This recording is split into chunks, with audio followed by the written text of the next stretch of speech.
राष्ट्रीय अनुसूचित जाति मोर्चा के राष्ट्रीय कार्यकारिणी सदस्य हैं भाई साहब, गुना पधारे हैं, गुना आगमन हुआ है आपका। तो आप भारतीय जनता पार्टी सबका साथ सबका विकास वाली पार्टी है, तो भारतीय जनता पार्टी आम जन के लिए क्या कर रही है और क्या कार्य योजना है, और अनुसूचित जाति मोर्चा प्रदेश और देश में समाज के लोगों के लिए क्या कर रहा है? पहले तो मेरी ओर से सभी गुना वासियों को जो आज मेरा सम्मान और स्वागत किया गया है, बहुत बहुत धन्यवाद। माननीय रमेश जी भाई साहब एवं सभी लोगों का बहुत बहुत साधुवाद करता हूँ। भारतीय जनता पार्टी की विचारधारा ही अंत्योदय है। दीनदयाल उपाध्याय जी का जो एकात्म मानववाद है वो हमारा मूल दर्शन है, वही अंत्योदय है।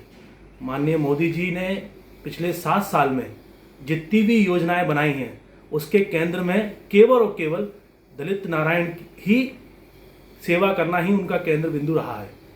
अनुसूचित जाति मोर्चा और भारतीय जनता पार्टी निश्चित रूप से पूरे ही देश में अनुसूचित जाति वर्ग के उत्थान के लिए, विकास के लिए निरंतर कार्य कर रहा है।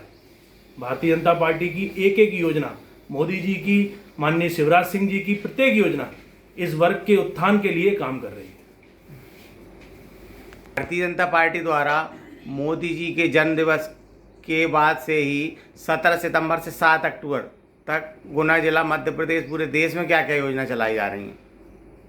हमारे यशस्वी प्रधानमंत्री नरेंद्र मोदी जी का जन्मदिन भारतीय जनता पार्टी और भारतीय जनता पार्टी अनुसूचित जाति मोर्चा सेवा ही संकल्प पर्व के रूप में मना रहा है। इसके तहत हम लोगों ने देश में विभिन्न आयोजन किए गए हैं, जिसमें वृक्षारोपण, जिसमें नमो उपवन के नाम से 71 पौधे लगाए जा रहे हैं, स्वच्छता अभियान, वृद्धजनों का सम्मान एवं वर्चुअल माध्यम से संगोष्ठी करना, विविध प्रबुद्धजनों के बीच में हमारे प्रमुख नेता, अनुसूचित जाति वर्ग के एवं भारतीय जनता पार्टी के नेता प्रत्येक जिले में जाकर संगोष्ठी कर रहे हैं। अभी उसी ग्वालियर जिले में माननीय केंद्रीय मंत्री नरेंद्र सिंह तोमर जी ने संगोष्ठी की थी। ऐसा प्रत्येक सेवा ही संकल्प के माध्यम को लेकर भारतीय जनता पार्टी का प्रत्येक कार्यकर्ता आज प्रत्येक क्षेत्र में, चाहे वो स्वच्छता का क्षेत्र हो, चाहे आपका पर्यावरण का क्षेत्र हो, मतलब सेवा के जितने भी आयाम हैं उन सबको छूते हुए नरेंद्र मोदी जी का जन्म उत्सव हम बड़े धूमधाम से मना रहे हैं। विपक्ष का सदा आरोप रहा है सरकार बनने के बाद से कांग्रेस का कि रोजगार और जो काम अलग अलग व्यवसाय रहता है, लोगों को रोजगार नहीं मिल रहा है, तो इसके बारे में क्या कहना है आपका? जैसा कि हम लोग जानते हैं कि हम लोग अभी पिछला 20 और 21 कोरोना की महामारी से उभरे हैं और विश्व ने भी हमारा इस बात के लिए, WHO ने भी हमको माना है कि हम जितना बड़ा लोकतंत्र है और जितनी बड़ी हमारी जनसंख्या है उसके आधार पर हमने कोरोना को मात दिया है।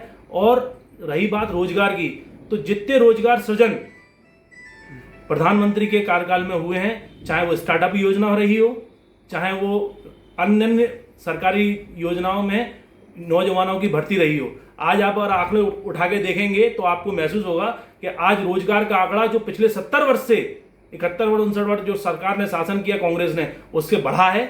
और निश्चित रूप से केवल विपक्ष का काम ही अनारगल आरोप लगाना है।